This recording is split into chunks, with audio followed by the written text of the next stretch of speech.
Live at 5, it all comes down to this. The crowds have dwindled, but Decision 2020 still in the hands of voters. This is a live look from Chalkley Elementary in Chesterfield. Polls will be open for 2 more hours to cast ballots in this election year like no other. Live team coverage is on the way. Both presidential candidates making final stops today. President Trump in Northern Virginia, Joe Biden in Philadelphia. Both now anxiously awaiting to see who gets the White House for the next 4 years. I'm Olivia Eugino, live at 5 in Chesterfield County. Coming up, I'll tell you how coronavirus could impact your time at the polls with just 2 hours left to vote. Yeah, and casting a ballot never felt so good, especially when you've waited for more than a decade to do so. Live at 5, we'll introduce you to the Richmond woman who just voted for the first time. On your side, this is NBC 12 Live at 5. This is it. 2 years of campaigning now in the hands of Americans. It's Election Day. Yes, it is. Voters all across Virginia spent the day casting ballots. Polls are still open for a few more hours, and tonight the road to 270 is front and center. And of course, we're following it all from the race for the White House to local races here in your community. Live at 5, our team of reporters fanned out all across Central Virginia. Henrico reporter Karina Bolster kicking things off tonight, where democracy in action was strong in the county today. Karina, how's it looking now? Well, Kurt, right now there are no lines at all. Typically, this polling site off Staples Mill Road here in Henrico County has lines during presidential elections, but during the 9 to 5 work hours today, you could easily see people breezing in and out of this building after casting their ballots. Now, poll workers at this location tell me they had more people turn out in a 2-hour time period this morning when polls opened than they did during the entire day for the June primary. So far today, the Henrico County Registrar's Office is reporting more than 16,000 voters casting ballots in the county through 4 p.m. Meanwhile, over in Chesterfield, as of 4 p.m., there were more than 50,000 voters who turned out, and here over in Richmond, more than 32,000 voters. Despite early voting rules changing this year, many voters decided they wanted to wait until the big day. I mean, it's pretty standard. I feel like most people just did it early, but I mean, I don't necessarily have confidence in the system for my vote to be counted in that process. I like that in person. I like them to see my face and let them know that I'm an active part of the community. Now, during the early voting process, nearly 50% of all registered voters in Henrico and Chesterfield cast their ballots ahead of today. Richmond Mayor LeVar Stoney says the city had more than 70,000 people who had voted before today. Ahead at 6, we're hearing more from voters who are still heading out to the polls right now. Live at 5 in Henrico, Karina Bolster, NBC 12 News. Okay, Karina, we'll be checking back. Thank you. Now let's find out what happens after the polls close. How will the state tally results? Political reporter Henry Graff has details from the Department of Elections. He's live at 5 with that part of our team coverage. Henry. Kurt, good evening. Yeah, no news is good news. That's the message right now from the State Department of Elections. The commissioner telling us not long ago things are going so far so good here in the Commonwealth. Christopher Piper held an update for us today at 4 o'clock. As for the polls today, Piper says they've seen no voter intimidation issues. There were some technical issues this morning at a few precincts. Those have been resolved. As of this morning, the state still had about 300,000 mail-in ballots that still need to be pre-processed, but they don't have any indication of how many absentee ballots could still come in, potentially affecting results in some close races. At this point, I can't give you exact totals of what localities have gotten through, but they've been working hard to get through most of the ballots. Localities will certify their results on November 10th, and the State Board of Elections will meet November 16th for the final certification. Polls close at 7, and that's when results can begin to be tabulated from absentee votes to those who actually showed up today. We expect vote totals to update throughout the night, but the state is stopping that vote count at 11 p.m. so that all localities, if they haven't reported anything in yet, can report those numbers, and then the count will resume first thing tomorrow morning. Now, we do expect another update at 9 o'clock from the State Department of Elections. At that point, we'll have really a better idea of how these returns are coming in or are not coming in and how the state plans on handling that. For now, we are live at 5 here in downtown Richmond. I'm Henry Graff, NBC 12 News. All right, thanks so much, Henry. On this election day, the presidential candidates both made stops on the East Coast. Just a few hours north of us, President Trump visited his election headquarters in Arlington, meeting with campaign staffers. The president says he's not thinking about a concession speech or an acceptance speech just yet. He will be back at the White House tonight to watch the results. And Joe Biden made 2 stops in Philadelphia today. A surprise visit, actually. He went to church in his birthplace of Scranton before visiting his childhood home, where he autographed this message on a wall. It reads, "From this house to the White House with the grace of God. Joe Biden, 11/3/2020. And in addition to the race for the White House, there are several other races to watch, depending where you live. This is the U.S. Senate race between incumbent Democratic Senator Mark Warner and Republican challenger Daniel Gade. All of Virginia's 11 seats in the U.S. House of Representatives up for election. In our area, one race we'll be watching very closely is in the 7th Congressional District. That's where incumbent Democrat Abigail Spanberger will try to keep her seat against Republican Nick Freitas. Voters in Richmond are choosing a new mayor. LeVar Stoney is seeking a second term. 4 candidates are running against him. They are Councilwoman Kim Gray, Alexis Rogers, Justin Griffin, and Tracy McLean. Now, Richmond voters will notice a 6th candidate on the ballot. That candidate has dropped out. Now, remember, it's not just the popular vote that determines the winner. Ahead at 5:30, Rachel DePompa explains exactly how Richmond's mayor is chosen. And of course, this election happening in the middle of a pandemic. Here's a look at Virginia's fight against the virus. More than 1,200 new cases reported just today, along with 8 additional deaths.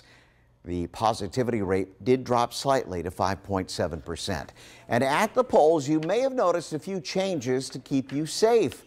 Live at 5 political reporter Olivia Eugenio is at the Bellwood precinct. That's in Chesterfield with a look at some of those changes. Fill us in, Olivia. Yeah, so Kurt, here at the Bellwood precinct, they've had about 700 people cast their ballot, and those people have definitely noticed a few changes as they have headed to the polls. So just a few of those. They had poll workers wearing PPE, including face masks and gloves. Plexiglass is being used to keep poll workers and voters apart. And the Bellwood precinct is cleaning each voting booth as well as the pens voters use. Voters are also required to maintain social distancing.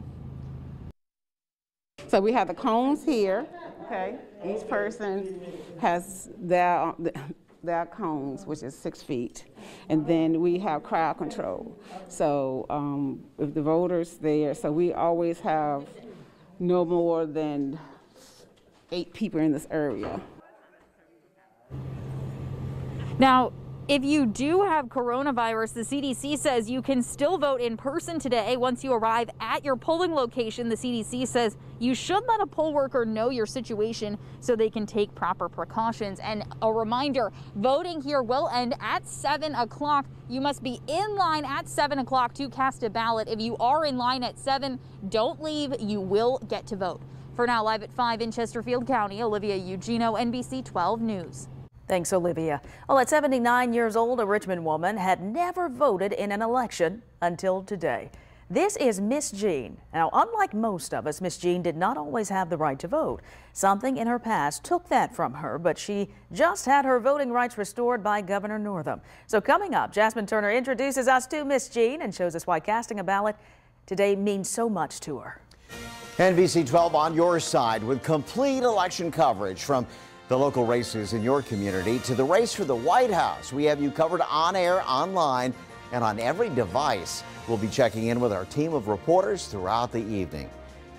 And check this out. We're getting a look inside NBC News election headquarters in New York. You've probably only seen some of this on TV. This is a behind-the-scenes look at where Lester Holt, Savannah Guthrie, Chuck Todd, and the rest of the NBC News team will have live analysis of tonight's election results. Live primetime coverage starts here on NBC 12 at 7 o'clock.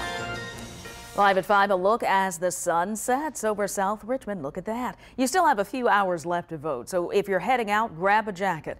Meteorologist Jim Duncan is here with a first look at the rest of our evening. Yeah, it's another cold one, Jim. It is going to be cold again tonight, and it's coincidentally the sun is setting right now. At this minute, right now, it is going below the horizon, 5:08 and change time-wise, and there you see that sliver of the sun. As soon as that last part of the crust of the sun goes below the horizon, technically it has set, and this evening is going to be another cool one. Right now it's 57 degrees. We're off the high of the day. We're in the low 60s this afternoon. So we've come down quite a bit just the past hour. Light southwesterly winds, though, that won't keep us warm tonight, though. It's going to be cold again. Some other spots now. JS Weather Computer, this is at the Stewart School, Henrico County, 58 degrees, mainly clear skies there. And there you can see the clear scans on Doppler radar, which will stay that way overnight tonight. Nice day today. Again, lower 60s, lots of sunshine. Drying out nicely from the rain we've had this past weekend. Cold again tonight, probably not freezing, but we're going to be in the 30s in many locales. Lots of sun ahead in your 7-day forecast. That's coming up, plus a warming trend, a little bit, not a big, a little warming trend coming your way. Details in your fall forecast in just a few minutes. Back to you, Kurt. All right, thanks. Well, how well do you know your presidents? We put voters' knowledge to the test today, and we had a little fun doing it. Up for grabs for Benjamin Franklin. Some cash.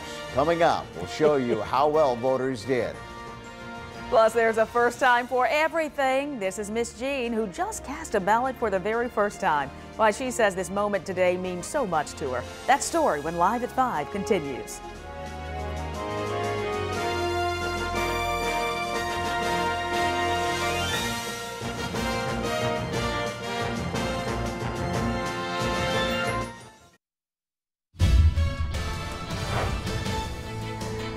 Back now live at 5 with a look at voting lines all across the country. You are taking a look at Londonderry, New Hampshire. Now, we saw some long lines across central Virginia today as well. And while voters were waiting to cast a ballot, we wanted to test their presidential knowledge. The challenge, get 7 out of 10 questions right and you win $100. So we sent NBC 12's money man, Anthony Antoine. He's always got the cash around here. Yes. He is out for a Decision 2020 twist on acts of kindness.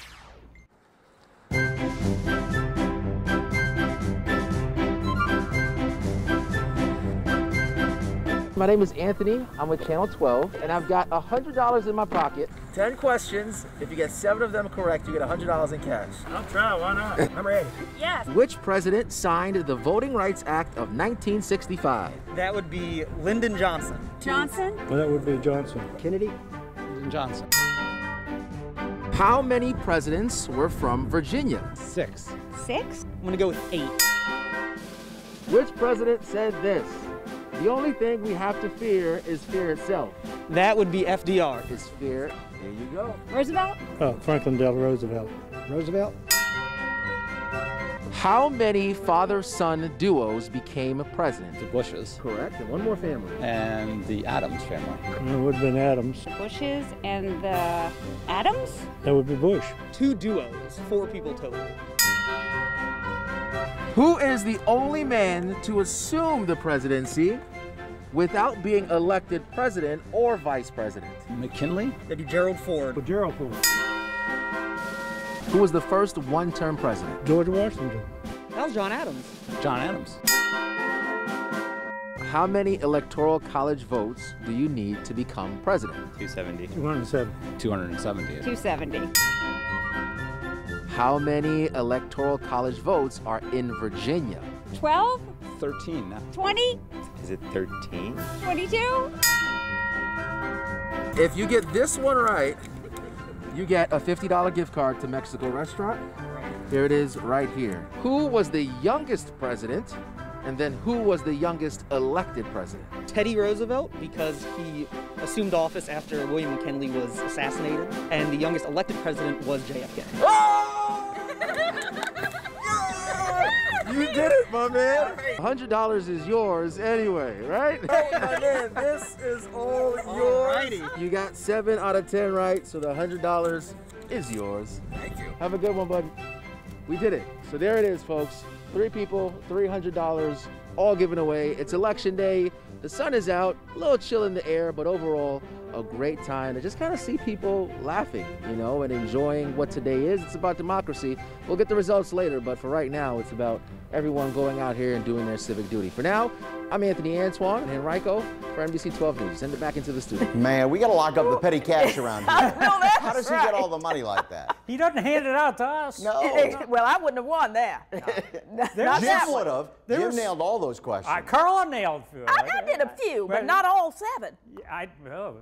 The guy that said Adams, of course. Yeah, I mean, he knew the you're answer. right. That guy knew everything. I mean, they all knew the answer anyway. Well, thankfully, Jim knows all the answers about tonight's chilly weather. That's where I have a little trouble.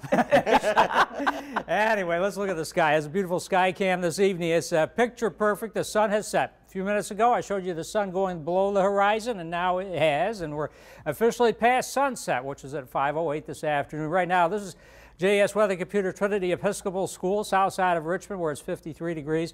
There you can see on the tropics picture, because I want to jump down here first and tell you about what is a major weather headline, really, over this part of the world. It's Hurricane Eta, a Category 4, making landfall right now over Nicaragua and moving into that part of Central America. 140-mile-per-hour winds. Now, the forecast track from the Hurricane Center recurves it and weakens it into Friday as a tropical storm, but then strengthens it back to a stronger system, tropical storm still over South Florida by late this weekend, and thereafter maybe recurving back into the Gulf, which maybe eventually could bring some rain along the Gulf Coast, some heavy rain. Of course, Florida definitely seeing some rain out of that. But in the meantime, check out this weather map. Let me just back out of the picture. Look at that. It's a remarkably quiet weather map all over the United States. There's a little rain in the Pacific Northwest, a little bit up here in the Northeast. That's it. Some mountain precipitation out west, but it's quiet. Election day weather is as calm as can be weather-wise, and we have the map over the region, clear scans for us on radar. That will stay that way this evening. Here are the temperatures falling off quickly. 49 now, excuse me, in Louisa, upper 50s in Richmond, officially at 57. Evening temperatures falling through the 40s, 45 by 10 o'clock tonight. Lows at 40 degrees, but lots of 30s in outlying areas. We're not expecting widespread frost or anything like that, but it's going to be chilly out there tomorrow morning. Then through the day tomorrow, highs of 66 degrees on your hourly forecast. Kind of like today, maybe a couple of degrees warmer than it was this afternoon. So here's your hour-by-hour forecast on the maps. Tonight, mainly clear skies. Tomorrow, sun rises at 6:38. Lots of sunshine through the day tomorrow. Sun sets tomorrow evening at 5:07. We shave 1 minute off of our sunset time versus today.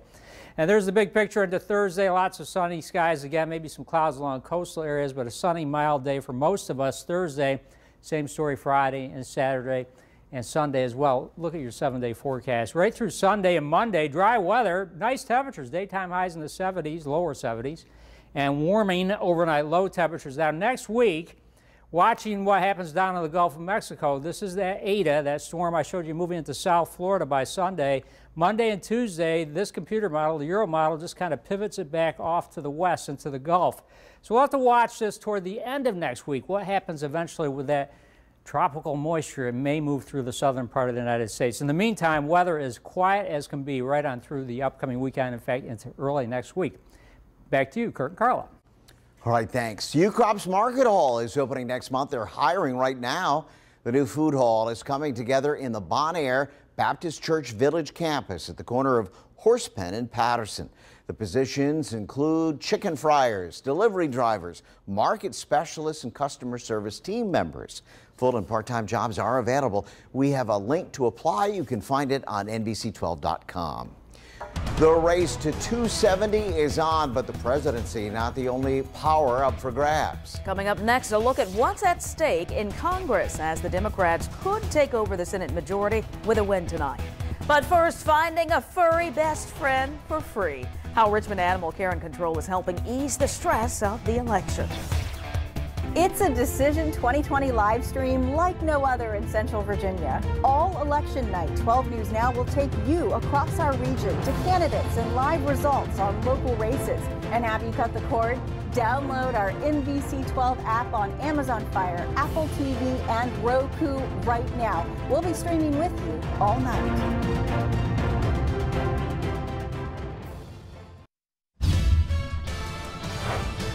Well, this election has been decades in the making for one Richmond woman. Jean Ward cast a ballot for the first time. The 79-year-old recently had her voting rights restored by Governor Northam. Jasmine Turner was there as she made it to the polls, offering a message to voters of all ages. Miss Jean says she has waited decades for this moment, and casting a ballot today was a way to honor loved ones who aren't here. I feel like a child got a brand new toy. This is something I have never voted, and I'm 79 years old. My grandmama didn't vote. So I'm voting to start voting for the elders and the younger generation coming up. Joy is what radiates through Jean Ward as the 2020 presidential election was her first time casting a ballot. A felony is what stopped her from being able to vote for decades. And I say everybody got a felony, get somebody to help you get your rights back, because voting counts. With the help of a friend, Janai Lofty, Miss Jean filled out the correct paperwork to have her rights restored by the governor. With the letter in hand, she traveled to Fire Station 15, her polling place, with her neighbors from the Highland Park Senior Apartments. I just was so excited for her because when she started this process, she was so defeated and discouraged. So for her to have the opportunity to be able to vote today is like monumental. After a slight delay Tuesday morning, Miss Jean voted curbside. Never too late. The change is gonna come. Yes, got to get out and get more people to vote. Yes, and I'm very happy. And I did a deed today. The grace of God. And even with a slight delay, Miss Jean was able to cast a provisional ballot today. You saw the joy on her face for yourself. On your side in Richmond, Jasmine Turner, NBC 12. Well, good for her. Thanks, Jasmine. 2020 has been stressful enough, and with election week, Richmond Animal Care and Control wants to help ease some of that stress. And that's why the shelter is waiving adoption fees tomorrow through Friday. And these are just some of the pets up for adoption. Boy, wouldn't that puppy reduce your stress level? To see more, just go to RACC's Facebook page. So cute. Yes, we are moments away from the news at 5:30. Diane Walker is standing by with a preview. Diane? Hey guys, tonight all eyes are on the road to 270 in those key battleground states. President Trump and Joe Biden both hoping for big wins in Pennsylvania, Florida, and Michigan. Our live team coverage continues at 5:30 with a look at what could delay getting results tonight. Plus, one of the local races we are watching closely tonight is for Richmond Mayor. Will LeVar Stoney get a second term? We will take a look at how the city's mayor is chosen. It's not just by popular vote. We will leave you with this live look right now at the White House. Your news at 5:30 is coming up.